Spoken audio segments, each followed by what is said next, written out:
إن الحمد لله نحمده ونستعينه ونستغفره ونعوذ بالله من شرور أنفسنا ومن سيئات أعمالنا من يهده الله فلا مضل له ومن يضلل فلا هادي له واشهد ان لا اله الا الله واشهد ان محمدا عبده ورسوله اما بعد فان خير الحديث كتاب الله وخير الهدي هدي محمد صلى الله عليه وسلم وشر الامور محدثاتها وكل محدثه بدعه كل بدعة ضلالة وكل ضلالة في النار.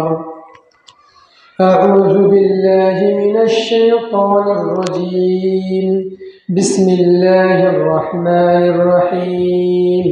الحمد لله رب العالمين الرحمن الرحيم. وقال رسول الله صلى الله عليه وسلم عن أبي هريرة رضي الله تعالى عنه قال قال رسول الله صلى الله عليه وسلم الدنيا سجن المؤمن وجنة الكافر. عن أبي هريرة رضي الله تعالى عنه قال قال رسول الله صلى الله عليه وسلم من يريد الله به خيرا يصيبه منه. আলহামদুলিল্লাহ, সমস্ত প্রশংসা সেই মহান রব্বুল আলামিনের জন্য, যার অশেষ মেহেরবানিতে আজকে জুমার দিন জুমার খুতবায় আগে ভাগে এসে বসে খুতবা শোনার যে প্রতিপালক তৌফিক দান করলেন, সকলে বলি আলহামদুলিল্লাহ। বিশ্বনবী যার আদর্শকে বাস্তবায়ন করা আমাদের জীবনের একটাই লক্ষ্য, একটাই উদ্দেশ্য, তারপরে দুরূদ সালাম বর্ষিত হোক, সকলে বলি সাল্লাল্লাহু আলাইহি ওয়াসাল্লাম। তো আজকের জুমার খুতবার সংক্ষিপ্ত সময়ের আলোচনার বিষয় নির্ধারণ করেছি যে দৈনন্দিন জীবনে রাসূল সাল্লাল্লাহু আলাইহি ওয়াসাল্লামের নিয়মে কিছু জিকির আমাদের সমাজে আমাদের আলেমরা, আমাদের বক্তারা শুধুমাত্র যে কিভাবে মানুষ দিনের পথে আসতে পারে, কিভাবে মানুষ দিনের আমলগুলো করতে পারে, এই নিয়ে নসিহতপূর্ণ আলোচনা করে, কিন্তু সমাজে এই বিষয়টা নিয়ে কেউ আলোচনা করে না যে দৈনন্দিন জীবনে আমাদের কি জিকির হওয়া উচিত। রাসূলুল্লাহ সাল্লাল্লাহু আলাইহি ওয়াসাল্লাম দৈনন্দিন জীবনে কি জিকিরগুলো করতেন, সব সময়, প্রত্যেকটি কাজে, প্রত্যেকটি ক্ষেত্রে এই জিকিরগুলো আমাদের সবসময় স্মরণ করতে হবে। তো রাসূল সাল্লাল্লাহু আলাইহি ওয়াসাল্লাম বলেছেন যে দুনিয়াটা পুরোটাই ধ্বংস, তার মধ্যে কারা ধ্বংস নয়? যারা শুধুমাত্র সব সময় আল্লাহর জিকির করে, আল্লাহকে স্মরণ করে, তারাই শুধু ধ্বংসের মধ্যে নেই। আর বাকি যতগুলো মানুষ রয়েছে, যতগুলো ইনসান রয়েছে, সবই ধ্বংস। এজন্য আমাদের চেষ্টা করতে হবে সকাল থেকে শুরু করে সন্ধ্যা পর্যন্ত, ঘুমানোর আগ পর্যন্ত, প্রত্যেকটা ক্ষেত্রে, প্রত্যেকটা স্টেপে, প্রত্যেকটা জায়গায় আমাদের জিকির করতে হবে সেই মহান প্রতিপালকের। তো আমি কিছুক্ষণ আগে কোরআন থেকে সূরা ফাতিহা থেকে একটি আয়াত পাঠ করেছি যে আলহামদুলিল্লাহি রাব্বিল আলামিন, সমস্ত প্রশংসা সেই মহান প্রতিপালকের জন্য। আমরা মানুষ যখন কোনো কাজ করে, মানুষকে কেউ মানুষের ভুল ধরতে পারবে। একটা মানুষ সবার চোখে ভালো হতে পারে না, একটা মানুষ সবার চোখে খারাপ হতে পারে না। যদি আমি বলি আমি খোবাইব, আমার কেউ আমাকে ভালোবাসবে, কেউ বলবে খোবাইবের এই গুণটা ভালো, কেউ বলবে এই ছেলেটার এই গুণটা ভালো, কেউ বলবে এই ছেলেটার এই গুণটা খারাপ। কিন্তু একজন মানুষ সবার কাছে ভালো হতে পারে না। আমি যদিও ভালো কাজ করি, যদিও মানুষের ভালো কাজ করি, তবুও কারো চোখে খারাপ হবো, কারো চোখে ভালো হবো। কিন্তু আপনি যেই রবের শুকরিয়া করবেন, যেই রবের স্মরণ করবেন, সেই রব আল্লাহ রাব্বুল আলামিন। আপনার রব যদি আপনার অমঙ্গল করে, আপনার রব যদি আপনার খারাপ কাজ দিয়ে থাকে, আপনার রব যদি আপনাকে অন্যান্য খারাপ কাজের মধ্যে আপনার অমঙ্গল কিছু কাজ করে থাকে, তবুও আপনাকে বলতে হবে, সালাতের সময় দাঁড়িয়ে বলতে হবে আলহামদুলিল্লাহি রাব্বিল আলামিন। সমস্ত প্রশংসা সেই মহান রব্বুল আলামিনের জন্য, সমস্ত প্রশংসা সেই মহান রব্বুল আলামিনের জন্য। শুধুমাত্র তারই প্রশংসা করতে হবে। কথা বলে বুঝাতে পারলাম না? যে এমন একটা রব যদি আপনার অমঙ্গল করে, রব যদি আপনার খারাপ কাজ করে থাকে, রব যদি আপনাকে বিপদ দিয়ে থাকে, তবুও আপনাকে রবের প্রশংসা করতে হবে। সম্মানিত উপস্থিতি, এমন রব যার প্রশংসা আমাদের সবসময় করতে হবে। সম্মানিত উপস্থিতি, বলছিলাম যে আমাদের রবের প্রশংসা যে কোনো অবস্থায় করতে হবে। আপনি যতই খারাপ থাকেন, যতই অসুস্থ থাকেন, আপনি শুধু জীবিত রয়েছে, তবু আপনাকে রবের প্রশংসা করতে হবে। সম্মানিত উপস্থিতি, বলছিলাম রবের প্রশংসা, যে কোনো মুহূর্তে রবের প্রশংসা। তো আমাদের নবী সাল্লাল্লাহু আলাইহি ওয়াসাল্লাম কিভাবে রবের প্রশংসা করতেন? তেনার আগে এবং পরে সমস্ত পাপ আল্লাহ রাব্বুল আলামিন ক্ষমা করে দিয়েছেন। তিনি যখন সকালে ঘুম থেকে উঠতেন, সর্বপ্রথম আল্লাহর জিকির দিয়ে শুরু করতেন। এই জিকিরটা আমরা স্মরণ করি না। কি জিকির করতেন? যে আলহামদুলিল্লাহিল্লাযী আহইয়ানা বা'দা মা আমাতানা ওয়া ইলাইহিন নুশুর। যে হে আল্লাহ, হে প্রতিপালক, আমি তোমার ওসিলায়, তোমার জন্য আমি ঘুম থেকে জাগ্রত হলাম, জীবিত হলাম, মৃত্যু থেকে বেঁচে ফিরলাম এবং আবার মৃত্যুবরণ করব তোমার নির্দেশনায়। তো আমরা এই জিকিরগুলো স্মরণ করি না, শুধুমাত্র ঘুম থেকে উঠি, সালাতের জন্য বের হয়ে পড়ি।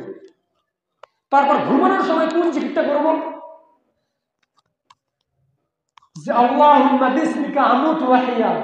হে আল্লাহ, আমি তোমার নামে মরলাম, আবার তোমার নামে জীবিত হব। সম্মানিত উপস্থিতি, যদি আমরা এই জিকিরগুলো স্মরণ করি, যদি আপনি এই জিকির স্মরণ করেন ঘুমানোর পূর্বে, যে আল্লাহুম্মা বিসমিকা আমুতু ওয়া আহইয়া, তখন আপনার ঘুমটা আনন্দময় হবে। আপনি যতক্ষণ ঘুমাবেন ততক্ষণ দেখবেন আপনার ঘুমটা তৃপ্তিদায়ক হবে। তারপর আপনি যদি পারেন যে সূরা মুল্ক পাঠ করতে, সূরা মুল্ক তেলাওয়াত করার পর আপনি ঘুমিয়ে যেতে পারেন। কি উপকার হবে? ফায়দা কি? উপকার কি? আপনার কবরের আযাব থেকে আপনি মুক্তি পাবেন। যে সূরা মুল্ক আপনি দৈনন্দিন জীবনে ঘুমানোর আগে পাঠ করেন, যখনই আপনার মৃত্যু হবে তখন আপনার কবরের আযাব থাকবে না। কবরের আযাব হবে, এটা চিরন্তন সত্য, যে মানুষের জীবনে, মানুষের যদি খারাপ কাজ থাকে তার জীবনে কবরের আযাব হবেই হবে। কিন্তু যখন আপনি সূরা মুল্ক পাঠ করবেন, 10 আয়াত 15 আয়াত পাঠ করবেন, দেখবেন আপনার কবরের আযাব থেকে মুক্ত হয়ে যাবেন। এই ছোট ছোট বিন্দু বিন্দু আমলগুলো আপনাকে জান্নাতে নিয়ে যাওয়ার কারণ হয়ে যাবে। সম্মানিত উপস্থিতি, তারপর রাসূল সাল্লাল্লাহু আলাইহি ওয়াসাল্লাম কি পাঠ করতেন ঘুমানোর আগে? তিনি ঘুমানোর আগে আয়াতুল কুরসি পাঠ করতেন। আয়াতুল কুরসি পাঠ করার পর তিনি ঘুমিয়ে যেতেন। তো আমরা বছরে, মাসে কোনোদিন আয়াতুল কুরসি পাঠ করার আমাদের সময় হয় না। ছোট্ট একটি দোয়া, এই দোয়াটা পড়ার আমাদের সময় হয় না। সম্মানিত উপস্থিতি, এই যে দোয়াগুলো আমাদের স্মরণ করতে হবে, তাহলে দেখবেন আপনার ফেরেশতারা আপনাকে পাহারা দিচ্ছে। একজন ফেরেশতা যদি আপনাকে পাহারা দেয়, তাহলে আপনার কি লাগে? আপনার কি কোনো বিপদ আপদ আসবে? আপনার ঘুমের মধ্যে কোনো ত্রুটি হবে? দেখবেন যে অনেকজন অবজেকশন দেয় যে আমি যখন ঘুমাই তখন আমার মনে হয় যে একটা বোবা জিনিস ধরে। এই যে ধরা থেকে আপনাকে বিরত রাখবে কে? ফেরেশতা বিরত রাখবে। সবারই কম বেশি আয়াতুল কুরসি মনে রয়েছে, যে আল্লাহু লা ইলাহা ইল্লা হুয়াল হাইয়ুল কাইয়্যুম লা তাখুযুহু সিনাতুন ওয়া লা নাওম। এই দোয়াটি আপনাকে দৈনন্দিন জীবনে পাঠ করতে হবে। সম্মানিত উপস্থিতি, এটা রাসূল সাল্লাল্লাহু আলাইহি ওয়াসাল্লামের দৈনন্দিন জীবনে একটা আমল ছিল যে তিনি সব ঘুমানোর সময় আয়াতুল কুরসি পাঠ করতেন। কিন্তু আমরা আসি অন্তত পক্ষে ঘুমানোর যে একটা দোয়া রয়েছে যে আল্লাহুম্মা বিসমিকা আমুতু ওয়া আহইয়া, এই দোয়াটা আমরা পড়ি না। তা আল্লাহ সাল্লাল্লাহু আলাইহি ওয়াসাল্লাম বললেন, যারা জিকির করে তারা হলো জীবিত, যারা জিকির করে না তারা হলো মৃত। তাহলে তো আপনি আমি মৃত্যুর মধ্যে অন্তর্ভুক্ত হয়ে পড়েছি। কিন্তু আপনার আমার জীবন রয়েছে, কিন্তু আল্লাহ রাসূলের কাছে, আল্লাহর কাছে আমরা, আপনি আমি, যারা যতগুলো মানুষ রয়েছে যারা জিকির করে না তারা সবাই মৃত। কারণ আপনার এই যে আয়াতুল কুরসি পড়ার আপনার সময় নেই, সূরা মুলকে 10টা আয়াত পড়ার আপনার সময় নেই, ঘুমানোর পূর্বে একটা যে দোয়া রয়েছে এই দোয়াটা পড়ার আপনার কি সময় নেই। আসলেন মরা মানুষের মতো ঘুমালেন, চলে গেলেন। সম্মানিত উপস্থিতি, তাহলে আপনাকে কি করতে হবে? ঘুমানোর পূর্বে এই জিকিরগুলো আপনাকে পাঠ করতে হবে। তারপর বলছিলাম যে মানুষের জীবনে সবচেয়ে বড় অস্ত্র, মানুষের জীবনে একটা অস্ত্র থাকে না, যে আমরা মনে করি আমার অস্ত্র অমুক, আমার অস্ত্র একটা তলোয়ার, আমার অস্ত্র কোনো কিছু আসলে দাওয়া বাসলে যা আছে এটা আমার অস্ত্র। কিন্তু রাসূল সাল্লাল্লাহু আলাইহি ওয়াসাল্লাম বলছেন যে মানুষের জীবনে অস্ত্র হলো কি দুইটি। ভালোভাবে মনোযোগ শোনার চেষ্টা করুন। একটি হলো কি সূরা নাস, সূরা ফালাক। সূরা নাস এবং সূরা ফালাক এখানের মধ্যে কে জানেন? সবাই জানে সূরা নাস এবং সূরা ফালাক। কিন্তু মানুষের জীবনে সবচেয়ে বড় অস্ত্র সূরা নাস এবং সূরা ফালাক। আপনার জীবনে যত বিপদ আসুক, যে কোনো বিপদ আসুক, যে কোনো মাধ্যমে বিপদ আসুক, আপনাকে সূরা নাস এবং ফালাক পড়তে হবে। আপনাকে জিন আক্রমণ করতে পারবে না। আপনাকে হুজুরের কাছে যেতে হবে না যে হুজুর একটু ফু দিয়ে দেন, একটু দোয়া ফুকিয়ে দেন, আপনাকে বলতে হবে না। আল্লাহ রাসূল সাল্লাল্লাহু আলাইহি ওয়াসাল্লাম স্পষ্টভাবে শিখিয়ে দিলেন যে মানুষের জীবনে দুটি অস্ত্র কি? নাস এবং ফালাক। যেটা আমরা সবাই জানি যে কুল আউযু বিরাব্বিন নাস, বল আশ্রয় চাই মানুষের রবের কাছে, মালিকিন নাস, মানুষের অধিপতির কাছে। আপনি মানুষের রবের কাছে আশ্রয় চাচ্ছেন, মানে আল্লাহর কাছে আশ্রয় চাচ্ছেন। মালিকিন নাস, মানুষের অধিপতির কাছে আশ্রয় চাচ্ছেন। ইলাহিন নাস, মানুষের ইলাহের কাছে আশ্রয় যাচ্ছেন। তিনবার যদি রবের কাছে আশ্রয় চায় একজন ব্যক্তি, রব কি না দিয়ে ফিরাতে পারে? আল্লাহকে বললাম, আল্লাহ তোমার মানুষের রবের কাছে আমি আশ্রয় চাচ্ছি, তোমার কাছে আবার আশ্রয় যাচ্ছে। আল্লাহ আল্লাহ আবার তোমার কাছে আশ্রয় যাচ্ছে, তুমি ছাড়া কেউ নেই। সূরা নাসের মধ্যে প্রথম 3টা আয়াত, এই 3টা আয়াত আল্লাহর কাছে আশ্রয় চাওয়ার মূল অস্ত্র যাকে বলা হয়। তারপর দেখেন মালিকিন নাস, ইলাহিন নাস, মিন শাররিল ওয়াসওয়াসিল খান্নাস, অনিষ্ট হতে হতে যারা আত্মগোপনকারী, অনিষ্ট হতে যতগুলো রয়েছে সব আপনাকে আক্রমণ করে তাদের কাছে আশ্রয় চাচ্ছি। সম্মানিত উপস্থিতি, এবং সর্বশেষ আর হলো মিনাল জিন্নাতি ওয়ান নাস, এবং জিন এবং মানুষ যে অস্ত্রশস্ত্র দেয়, মানুষ যে শয়তানি করে, এইটা থেকে আশ্রয় চাচ্ছি। সম্মানিত উপস্থিতি, তাহলে এই দোয়াটা যদি আপনি না করেন, যে কোনো বিপদ আপদ যদি আসে, এই দোয়াটা যদি স্মরণ না করেন, তাহলে আপনি মৃত ব্যক্তির মতো অন্তর্ভুক্ত হয়ে গেলেন। সম্মানিত উপস্থিতি, বলছিলাম নাস এবং ফালাক করে আল্লাহর কাছে আশ্রয় চাইতে হবে। তা ইবনে কাইয়্যিম রাহিমাহুল্লাহ বলেছেন যে মানুষের জীবনে খাদ্য এবং পোশাকের যতটুকু প্রয়োজন, মানুষের জীবনে খাদ্য এবং পোশাকের যতটুকু প্রয়োজন, তার থেকে বেশি প্রয়োজন হল নাস এবং ফালাক করে আল্লাহর নিকট আশ্রয় চাওয়া। একজন মানুষকে যদি খাদ্য না দেন, মানুষ তো বাঁচতে পারবে না। একজন মানুষকে যদি 1 মাস 2 মাস পোশাক না দেন, মানুষ তো ঠিক মতো চলতে পারবে না। এই যে পোশাক এবং খাদ্যের আমাদের যতটুকু প্রয়োজন, তার থেকে বেশি প্রয়োজন হলো কি? নাস এবং ফালাকের বেশি প্রয়োজন। সম্মানিত উপস্থিতি, বলছিলাম আল্লাহর জিকির সম্মান। আল্লাহ রাসূল সাল্লাল্লাহু আলাইহি ওয়াসাল্লামের দৈনন্দিন জিকির এসব ছিল। তারপর আমরা মনে করি যে দোয়া বলতে হাত তুলে দোয়া, আল্লাহর কাছে হাত তুলে চাও, এটাই দোয়া। আমরা মনে করি যে আমরা আল্লাহর কাছে হাত তুলে চাইবো, এটাই দোয়া, এর বাইরে কোনো দোয়াই নেই। এটা কিন্তু আপনাদের ভুল ধারণা। দোয়া বলতে কি? সব সময় দোয়া রয়েছে। মসজিদে ঢুকবেন, আল্লাহুম্মা ইফতাহ লি আবওয়াব রাহমাতিকা, মসজিদ থেকে বের হবেন, আল্লাহুম্মা আসআলুকা মিন ফাদলিক, এটা দোয়া। সমস্ত কাজে সমস্ত অবস্থায় দোয়া রয়েছে। কিন্তু আমরা খাস করে নিয়েছি যে ফরজ নামাজের পরে একটাই দোয়া, হাত তুলে হোক সম্মিলিত হোক, শুধু হাত তুললেই দোয়া হয়ে যাবে, কিন্তু এটা আপনাদের ভুল ধারণা। ওটাও দোয়া, আমি বলছি না যে ওটা দোয়া নয়, কিন্তু আপনি প্রত্যেকটা স্টেপে স্টেপে প্রত্যেকটা জায়গায় জায়গায় দোয়া রয়েছে।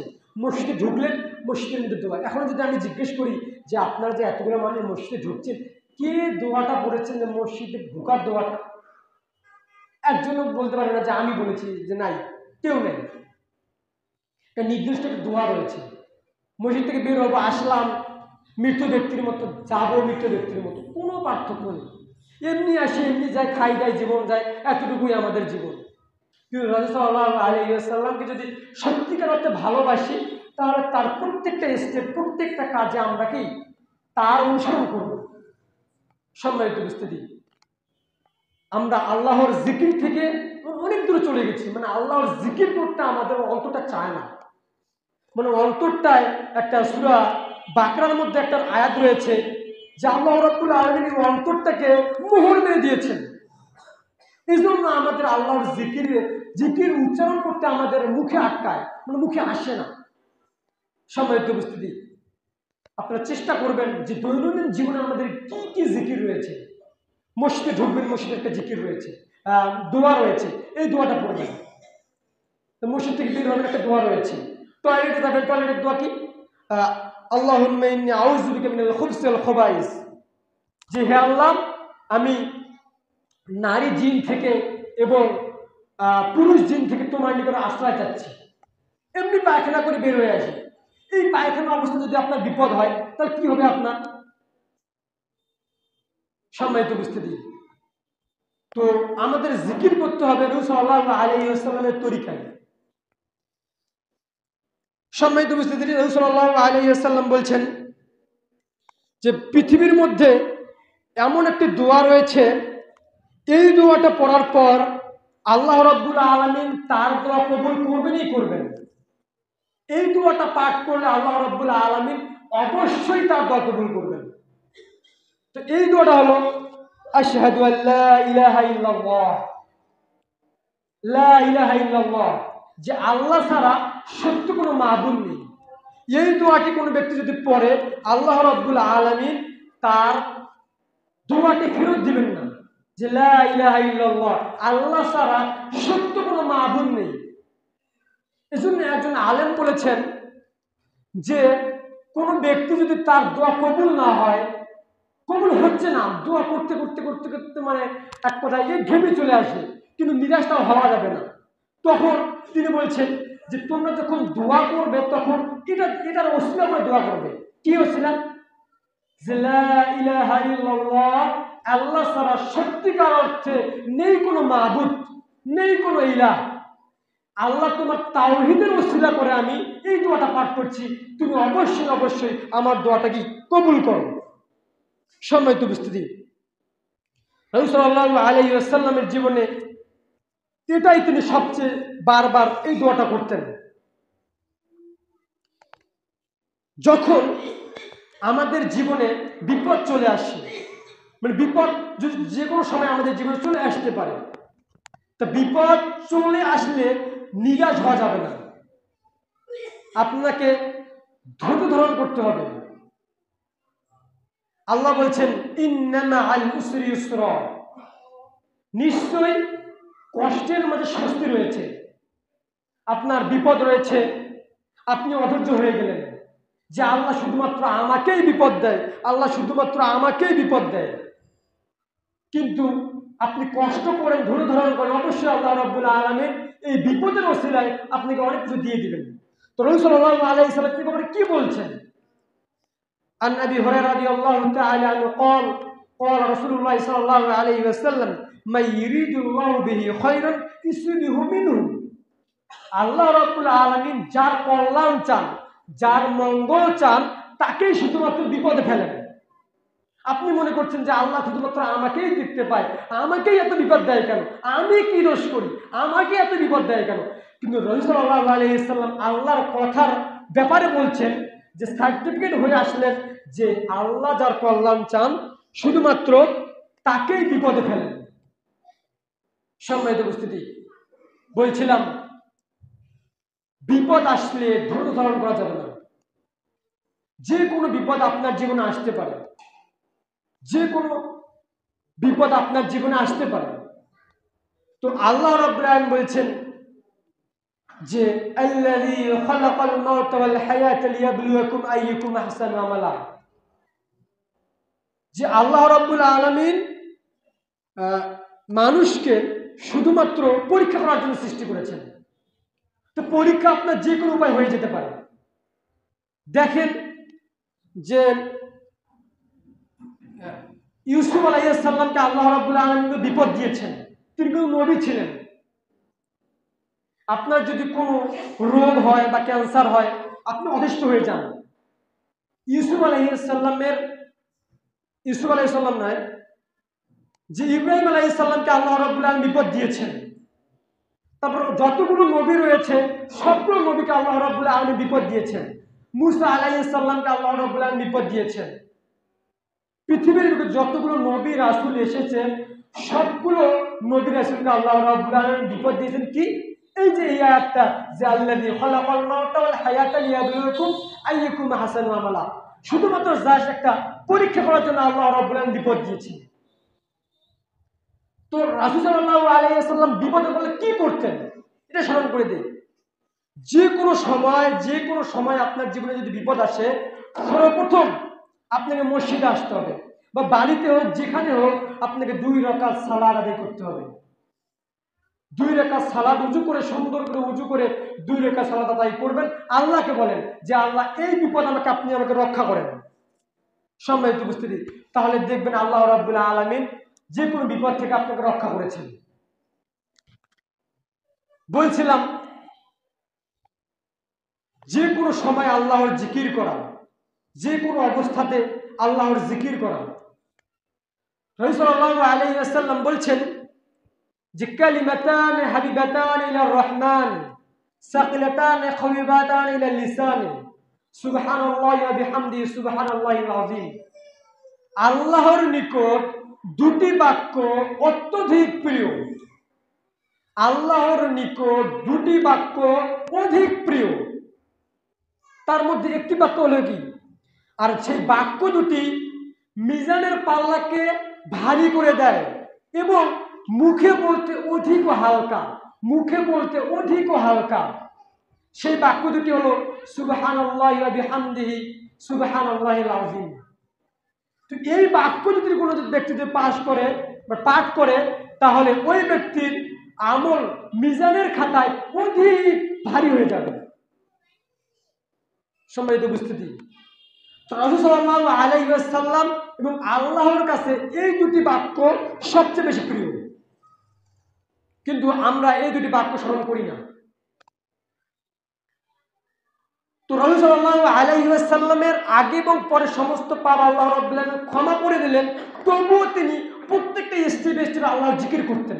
কিন্তু আমরা কেন পারি না জিকির করা?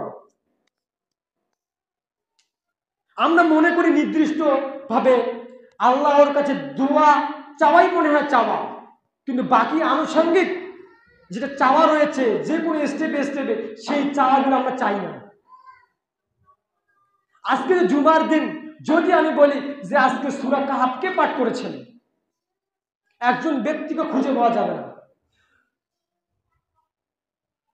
আজকে যদি বলি সূরা মুলক কে পাঠ করেছেন, ঘুমানোর পূর্বে একজন ব্যক্তি পাঠ খুঁজে পাওয়া যাবে না। তাহলে আমরা আল্লাহর জিকির থেকে, আল্লাহর যে চাওয়া থেকে কতটা দূরে রয়েছি নিজের বিবেককে প্রশ্ন করলে বোঝা যায়। এমনি আনুষঙ্গিক আমরা যতগুলো আমল রয়েছে সমস্ত আমলগুলো করি, কিন্তু আল্লাহর জিকির যে বাকি প্রত্যেকটা স্টেপে জিকির রয়েছে এই জিকিরগুলো আমরা স্মরণ করি না। সম্মানিত উপস্থিতি, আন আবি শারিহ আন নবী সাল্লাল্লাহু আলাইহি ওয়াসাল্লাম قال, শুরাহি রাদিয়াল্লাহু তাআলা বলেন, তিনি বললেন রাসূল সাল্লাল্লাহু আলাইহি ওয়াসাল্লাম বলছেন যে ওয়াল্লাহি লা ইউমিনু, ওয়াল্লাহি লা ইউমিনু, আল্লাহর কসম সে মুমিন নয়। একজন ব্যক্তি জিজ্ঞাসা করা হলো, হে আল্লাহর রাসূল, কে মুমিন নয়? তখন তিনি বললেন যে ওয়ামিন ইয়া রাসূলুল্লাহ ওয়াল্লাযী লা ইউমিনু জারুহু বিওয়াকিউহু, যার অনিষ্ট থেকে তার প্রতিবেশী নিরাপদ নয়, ওই ব্যক্তি মুমিন হতে পারেনি এখন পর্যন্ত, ওই ব্যক্তি ঈমানী ব্যক্তি হতে পারেনি এখন পর্যন্ত, যে যার আচরণ থেকে তার প্রতিবেশী নিরাপদ নয়। সম্মানিত উপস্থিতি, তাহলে মুমিন হতে হলে এই জিনিসটা আপনার স্মরণ করতে হবে যে আপনার কাছ থেকে যেন কোনো ব্যক্তি কষ্ট না পায়। তো রাসূল সাল্লাল্লাহু আলাইহি ওয়াসাল্লামের 65 বছর জীবনে তার কথাতে কোনো ব্যক্তি কষ্ট পেয়েছে, তার কথাতে কোনো ব্যক্তি কষ্ট পেয়েছে এরকম কোনো ইতিহাস পাওয়া যায়নি। কিন্তু আপনার আমার কথা প্রত্যেকটা মানুষ প্রত্যেকটা দিন কষ্ট পাচ্ছে, তাহলে আপনি কি মুমিন? আপনার সালাত, আপনার হজ, আপনার যাকাত এগুলো কি আল্লাহর কাছে কবুল হবে? তো রাসূল সাল্লাল্লাহু আলাইহি ওয়াসাল্লামের 65 বছর জীবনে তার কথাতে কোনো মানুষ কখনো কষ্ট পায়নি। কিন্তু আপনি যখন কোনো মানুষের সাথে কথা বলেন, আপনার প্রত্যেকটা কথায় প্রত্যেকটা কাজে একটা মানুষ কষ্ট পায়, এমনকি আপনার প্রতিবেশীও কষ্ট পায়। তো ওই ব্যক্তি মুমিন হতে পারবে না।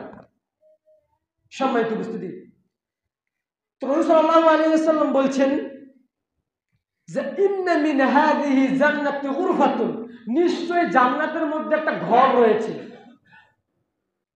ওয়াযাহিরিহা ওয়া বাতিনিহা ওয়াযাহিরিহা ওয়া বাতিনিহা ওয়াযাহিরিহা, যার ভিতর থেকে বাহির দেখা যায়, বাহির থেকে ভিতর দেখা যায়, একবার ঝকঝক করছে, একবার চকচক করছে, একবারে আলোক মণ্ডিত করছে, একবারে সৌন্দর্য। তখন রাসূল সাল্লাল্লাহু আলাইহি ওয়াসাল্লাম বলছেন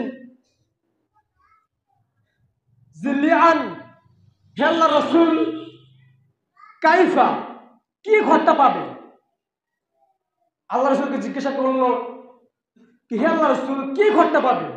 তখন আল্লাহ সাল্লাল্লাহু আলাইহি ওয়াসাল্লাম বলছেন আলানাল কালাম, যার কথা ভালো, যার ব্যবহার ভালো, যার আচরণ ভালো, যাকে মানুষ শ্রদ্ধা করে, যাকে মানুষ সম্মান করে, যার কথা মিষ্টি মধুর, সেই ঘরটা পাবে। তাহলে আপনি আমি সেই ঘরটা পাবো যেই ঘরটা জান্নাতের মধ্যে একটা ঘর রয়েছে, একবার ভিতর থেকে বাহির দেখা যায়, বাহির থেকে ভিতর দেখা যায়, একবার ঝকঝক করছে, একবার চকচক করছে। আল্লাহ রাসূলকে জিজ্ঞাসা করলো হে আল্লাহ রাসূল ঘরটা কে পাবে? কে পাবে ঘরটা? তখন আল্লাহ রাসূল সাল্লাল্লাহু আলাইহি ওয়াসাল্লাম বললেন যে আলানাল কালাম, যার ব্যবহারটা সুন্দর, যার আচরণটা সুন্দর, যার আচরণে প্রতিবেশী কষ্ট পায় না, যার আচরণে মানুষের সাথে আসতে চায়, ওই ব্যক্তি ঘরটা পাবে। তো আপনি আমি যখন বাসা থেকে বের হই, যখনই কোনো কাজে বের হই বা কোনো আপনার নিজ স্তর মানুষের সাথে কথা বলি, এত ব্যবহারটা খারাপ কেন? সম্মানিত উপস্থিতি, এই জন্য আমাদের আচরণটা ঠিক করতে হবে। একজন প্রতিবেশী যদি আপনার ব্যাপারে কটূক্তি করে থাকে যে এই লোকটা খারাপ, ওই ব্যক্তির আর জান্নাত যাওয়া হবে না। একজন প্রতিবেশী যদি তার ব্যাপারে একটা সার্টিফিকেট দিয়ে থাকে যে এই লোকটা খারাপ, এই লোকটা আমার সাথে এই খারাপ করেছে, কোনো মানুষের সামনে যদি বলে, ওর আর জান্নাত যাওয়া হবে না। সম্মানিত উপস্থিতি, বলছিলাম ছোট ছোট আমলগুলো আমাদের স্মরণ করতে হবে। দৈনন্দিন জীবনে এই ছোট ছোট আমল আপনাকে জান্নাতে নিয়ে যেতে পারে।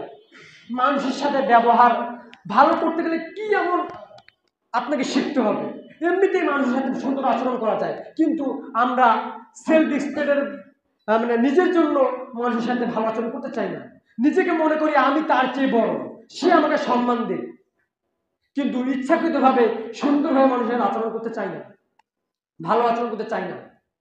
সম্মানিত উপস্থিতি, তো রাসূল সাল্লাল্লাহু আলাইহি ওয়াসাল্লাম এমন মানুষ ছিলেন যখন তার ব্যবহার এত শ্রুতি মধুর ছিল, বাড়িতে যদি ঝগড়া লাগতো কোনো স্ত্রীর সাথে, তার পরিবারের সাথে, তাহলে তারা ছুটে আসতো আল্লাহ সাল্লাল্লাহু আলাইহি ওয়াসাল্লামের কাছে, যে তার সাথে কথা বললেই আমার দুঃখ দুর্দশা কেটে যেত। ঠিক এমন মানুষ ছিলেন। সম্মানিত উপস্থিতি, তারপর এমন একজন ব্যক্তি রয়েছে যে সালফে সালেহিনের মধ্যে তিনি তার ব্যবহারে তিনি কোনোদিন মিথ্যা কথা বলেননি, বা তার জীবনে কখনো খারাপ আচরণ তার এলাকা থেকে প্রতিবেশী থেকে পাওয়া যায়নি, এরকম কোনো নজিরবিহীন ইতিহাস পাওয়া যায়নি। এর নাম হলো ইমাম বুখারী রাহিমাহুল্লাহ। যখন হাদিস বিশারদ ব্যক্তিরা তার ব্যাপারে হাদিস লিখবে এবং তার হাদিস গ্রহণযোগ্য করবে, তখন ওই ব্যক্তির ব্যাপারে জাস্টিফাই করছে যে এই ব্যক্তি কোনো মানুষের সাথে খারাপ আচরণ করেছে কিনা, তার পরিবার, তার মহল্লায়, তার মাদ্রাসায়, যেখানে পড়ালেখা করেছে, বুখারা অঞ্চলে, প্রত্যেকটা অঞ্চলে যাওয়া হয়েছিল, যে তার কোনো কথায় কোনো ব্যক্তিকে কষ্ট পেয়েছে বা তার জীবনে সে কি মিথ্যা কথা বলেছে। এই যে ছোট ছোট, যদি তার জীবনে যদি এরকম মিথ্যা কথা থাকে বা তার কথায় যদি কোনো ব্যক্তি যদি কষ্ট পেয়ে থাকে, তার হাদিস গ্রহণযোগ্য করা হবে না। যারা উসুলে ফিক পড়েছে তারা এই বিষয়টি বুঝতে পারবে যে একজন ব্যক্তির হাদিস যখনই গ্রহণযোগ্য করা হবে, যখনই তাকে আলেম নির্ধারণ করা হবে যে তার মুখ থেকে কোনো ব্যক্তি কষ্ট পেয়েছে কিনা, এটাকে দেখানো হবে। যে সে কোনোদিন মিথ্যা কথা বলেছে কিনা এটা আমাদের দেখতে হবে। যদি সে কোনোদিন একটা মিথ্যা কথা বলে, তাহলে তার হাদিস গ্রহণযোগ্য করা হবে না। তার কথা যদি কোনো ব্যক্তি কষ্ট পেয়ে থাকে, তার হাদিস গ্রহণযোগ্য করা হবে না। এজন্য কোরআন এবং কোরআনের পরে পৃথিবীর বুকে শ্রেষ্ঠ কিতাব স্বীকৃতি দেওয়া হয়েছে যে বুখারী শরীফ। তার নাম ছিল ইব্রাহিম, আর তার যেখানে পড়ালেখা করেছেন সেই জায়গার নাম হলো বুখারা একটা অঞ্চল। এজন্য পৃথিবীর বুকে এমন একটি কিতাব যেখানে কোনো আলেম এর ব্যাপারে মতানৈক্য করেনি, তার নাম হলো বুখারী। তার জীবনে কোনোদিন মিথ্যা কথা নেই এবং তার কথায় কোনোদিন মানুষ কষ্ট পায়নি। সম্মানিত উপস্থিতি, বলছিলাম যে আমাদেরকে সুন্দর আচরণ করতে হবে এবং আপনার কথায় যেন কোনো প্রতিবেশী, কোনো মানুষ যেন কষ্ট না পায়। রাসূল সাল্লাল্লাহু আলাইহি ওয়াসাল্লাম বলছেন যে নবী হুরায়রা রাদিয়াল্লাহু তাআলা আনহু قال قال رسول الله صلى الله عليه وسلم الشهادة 70 سعة। রাসূল সাল্লাল্লাহু আলাইহি ওয়াসাল্লাম বলছেন যে 7 শ্রেণীর ব্যক্তি শহীদ, 7 শ্রেণীর ব্যক্তি শহীদের মর্যাদা পাবেন। একটি হলো as-sab'ina mat'una shahidun,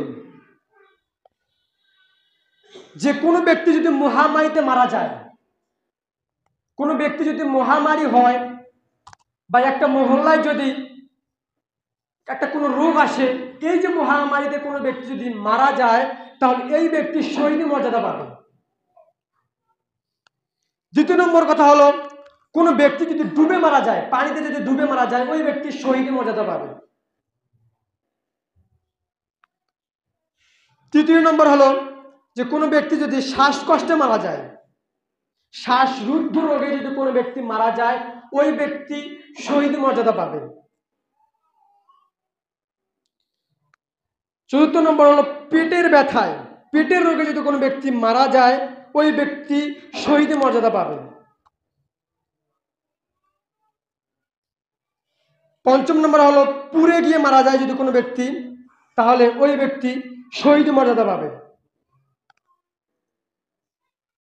ষষ্ঠ নম্বর হলো কোনো ব্যক্তি যদি চাপা পড়ে মারা যায় মাটিতে বা কোনো জায়গায়, যে ফিলিস্তিনের মধ্যে তারা চাপে পড়ে মারা যাচ্ছে, ওই ব্যক্তি শহীদ মর্যাদা পাবে। ষষ্ঠ নম্বর হলো যে কোনো ব্যক্তি যদি প্রসব, কোনো মহিলা যদি প্রসব করা অবস্থায়, বাচ্চা জন্ম দেওয়া অবস্থায় মারা যায়। সম্মানিত উপস্থিতি, এই কয়জন ব্যক্তি ব্যতীত কোনো ব্যক্তি শহীদ মর্যাদা পাবে না।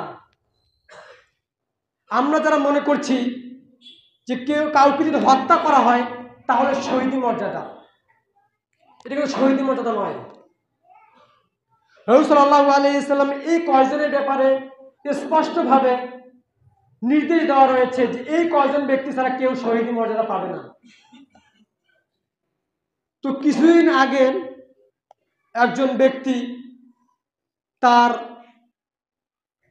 নিজের মাকে হত্যা করেছে, তো প্রত্যেকটা আলেম ফতোয়া দিচ্ছে যে এই মহিলা শহীদ মর্যাদা, কারণ তাকে হত্যা করা হয়েছে। কিন্তু এর ওসিলায় আল্লাহ রাব্বুল আলামিন জান্নাতে দিতে পারেন, কিন্তু স্পষ্টভাবে শহীদ মর্যাদা ওই ব্যক্তি পাবে না।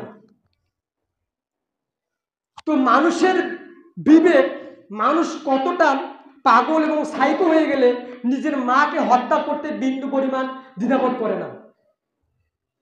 তো বর্তমান সমাজে রাসূল সাল্লাল্লাহু আলাইহি ওয়াসাল্লামের হাদিস বলেছেন যে ইয়ারফাউল ইলম উঠে যাবে, ওই আনজিলুজ জাহাল, মূর্খতা বর্ষিত হবে। তো আজকে আমরা আমাদের চোখে দেখতে পাই যে আলেম সমাজ অনেক বৃদ্ধি পেয়েছে, বা জ্ঞানীবান ব্যক্তি অনেক বৃদ্ধি পেয়েছে, কিন্তু রাসূল সাল্লাল্লাহু আলাইহি ওয়াসাল্লাম বলছেন ইয়ারফাউল ইলম উঠে যাবে, ওই আনজিলুজ জাহাল, মূর্খতা বর্ষিত হবে। তো মানুষের মধ্যে মানুষ শুধুমাত্র জাস্ট পড়ালেখা করবে, সত্যিকার অর্থে আল্লাহকে ভালোবেসে ইলম অর্জন করবে না। সত্যিকার অর্থে বোরখা পড়বে কিন্তু ভিতরে তার ঈমান থাকবে না, জ্ঞান অর্জন করবে তার আমল করবে না। এটা হলো ইয়ারফাউল ইলম উঠে যাওয়া। আর মূর্খতা বর্ষিত হবে কেমন ভাবে? বৃষ্টির ফোঁটা যেমন বর্ষিত হয় তেমনি ভাবে মূর্খতা বর্ষিত হবে। রাসূল সাল্লাল্লাহু আলাইহি ওয়াসাল্লামের হাদিস। তো যিনি তার মাকে হত্যা করেছেন তিনি কিন্তু শিক্ষিত সন্তান, শিক্ষিত হওয়া সত্ত্বেও তার মাকে হত্যা করতে বিন্দু পরিমাণ দ্বিধাবোধ করেননি। সম্মানিত উপস্থিতি, বলছিলাম আল্লাহর জিকির করতে হবে এবং সব সময় যে কোনো স্টেপে যে কোনো জায়গায় আল্লাহকে স্মরণ করতে হবে। তাহলে আপনি যেই কাজটা করবেন সেই কাজটার মধ্যে আপনার সওয়াব থেকেই থাকবে। ঘুম থেকে উঠার থেকে শুরু করে ঘুমানোর আগ পর্যন্ত প্রত্যেকটা স্টেপে স্টেপে রাসূল সাল্লাল্লাহু আলাইহি ওয়াসাল্লাম যে জিকিরগুলো করতেন সেই জিকিরগুলো আমাদের স্মরণ করতে হবে। তাহলে দেখবেন এই ছোট ছোট আমলগুলো আপনাকে জান্নাতে নিয়ে যাবে। আল্লাহ রাব্বুল আলামিন যেন প্রত্যেকটা ব্যক্তিকে, প্রত্যেকটা মানুষকে এই জিকিরগুলো করার তৌফিক দান করে, সকলে বলে আল্লাহুম্মা আমিন। আল্লাহ রাব্বুল আলামিন যেন প্রত্যেকটা ব্যক্তিকে ইলম অর্জন করার এবং সে অনুযায়ী আমল করার তৌফিক দান করে, সকলে বলে আল্লাহুম্মা আমিন। আমরা ইলম অর্জন করি, দেখবেন যে এখানে সবাই কিন্তু বেশিরভাগই জানে এই আমলগুলো, যে মসজিদে প্রবেশের জন্য কি দোয়া করতে হয়, মসজিদ থেকে বের হওয়ার জন্য কি দোয়া করতে হয়, কিন্তু আমরা এই জিকিরগুলো স্মরণ করি না, জানি কিন্তু স্মরণ করি না।